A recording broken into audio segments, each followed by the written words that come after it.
Among men, Arjuna, the person who is not disturbed by happiness and distress and is steady in goal is certainly eligible for liberation. Purport by His Divine Grace.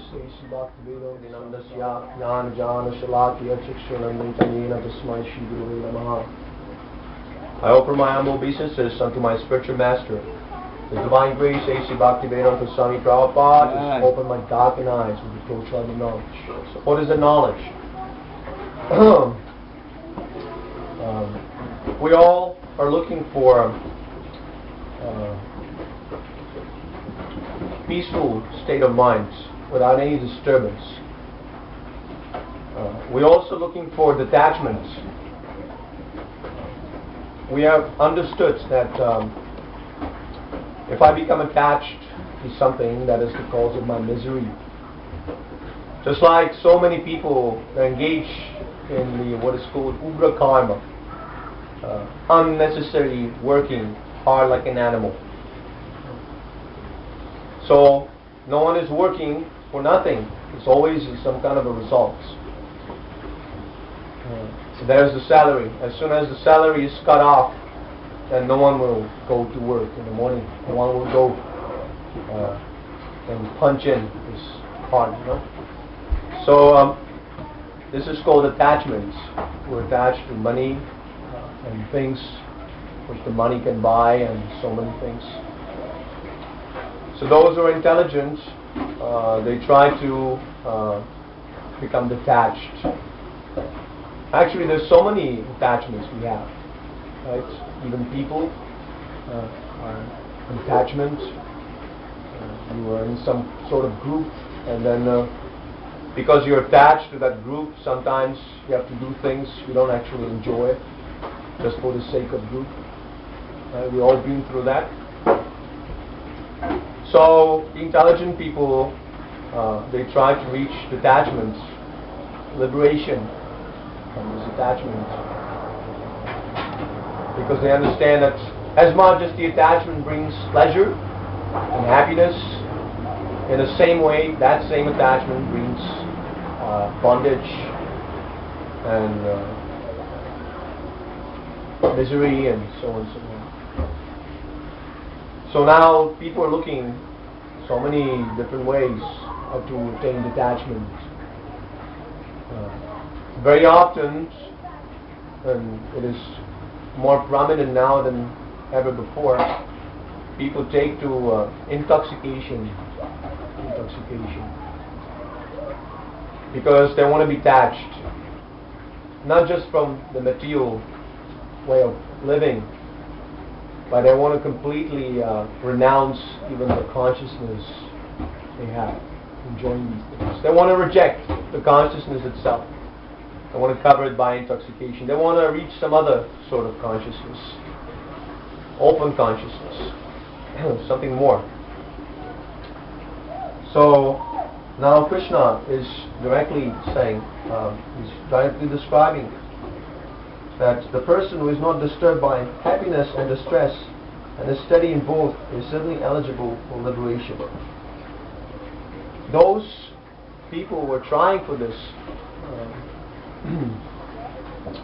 they become disappointed, because intoxication is also another form of attachment. We cannot give up attachment. It is unnatural. It is unnatural to give up attachments. We can remain detached for a while, but then again we come back to the attachment, back to pleasure, back to happiness, and so on and so on. So Krishna says that the person who is not disturbed by happiness and distress and is steady in both is certainly eligible for liberation. So how can we be steady? How can we be peaceful? If we renounce attachment, and then again we accept that same attachment or some other attachment. There's always trying out different things in the material world. Try this and reject it, and try something else, reject it, and so on, so on, so on. So this is the cause of disturbance of the mind. And if the mind is disturbed, then we cannot accomplish anything.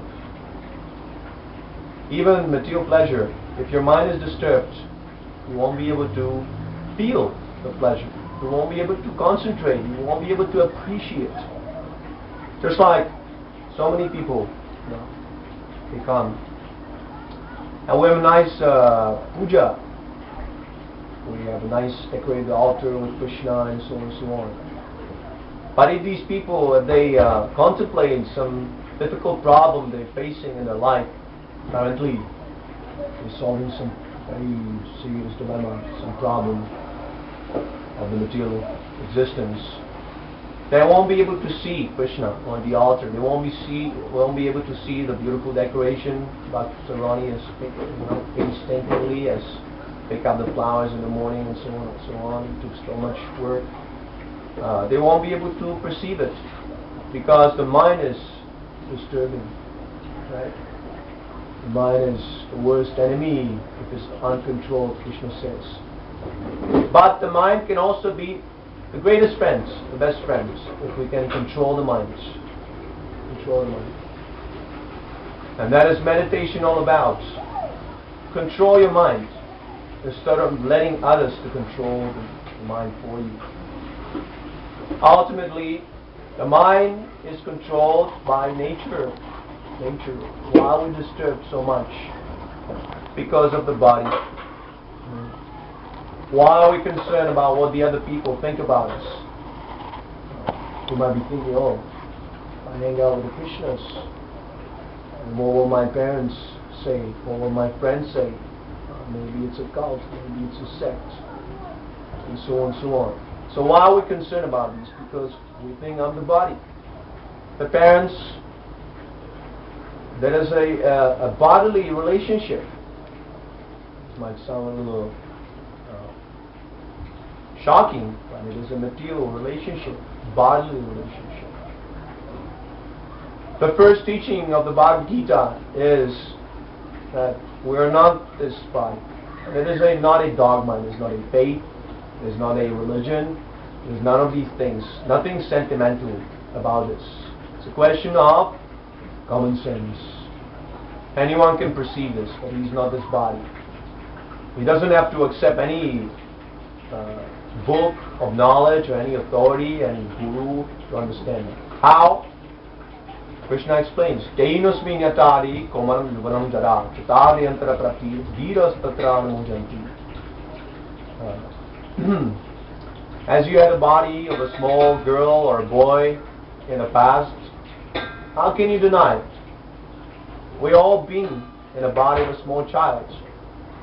Now this person is very stubborn. He says, no, I was not. It's, whatever you say is illusion. Whatever I say is illusion. Whatever you say is illusion. Everything is illusion. Nothing exists. You don't exist. This is just a hallucination. We can go on like that. Someone is very stubborn. But an intelligent man, sincere person, he will admit, yes, I had a body of a small boy or a small girl. Where is that body now? All the elements from that body, they're not lost. They're not lost, but they're somewhere else. The atoms which created, which the small childhood body consisted of, they're somewhere else. Like Meloshi said a very nice point. The atom you had in your leg or your arm when you were a little baby, that is maybe somewhere in the span or in a tree or in earth, somewhere. It is not finished. The scientists, they confirm the law of preservation of energy, they call it like that. The energy is never lost. The form which the atom formed at a certain point, that might be finished, that is finished. The childhood body you had at a certain point will never come back again. It is gone forever. The only thing that remains is a photograph. You can see yourself on a photograph. But that body, that time, those experiences will never be repeated again. As they say, you live only once. It's true. If you think you're the body, yes, you live only once. So that body is finished. Gone. All the material elements. Sometimes people say, no, it's the same body, only grows. No, all the elements, everything, every single atom is exchanged. It is going on a daily basis. You take food stuff in the morning, and then you go to the toilet, you pass through. The part of your body is left behind, you're flushing down the toilet. It's going on. The fact that your body looks completely different means that it is a different body. It is a different body. But you, the consciousness, you're still here. You're still here. You're looking at me right now. That consciousness is still there. If the consciousness is not there, you wouldn't be able to perceive me. Right now, you wouldn't be able to hear me, to see me, to smell the incense, like that. That remains. See? So we're consciousness. We're not the body. We're consciousness. We're not man, woman, ugly, beautiful, tall, small, black, white, rich, poor, Christian, Hindu, Buddhist, right? Because if you're born in a Christian family, then you call yourself a Christian. If you're born somewhere else in Asia, in a Buddhist family, you call yourself a Buddhist. But that has nothing to do with your consciousness. It's all a question of your body. So, this is the first thing to understand about this Krishna conscious philosophy, the philosophy we practice here in this temple. That this is none of these sectarian designations. We're talking about our original consciousness. The consciousness every one of us has.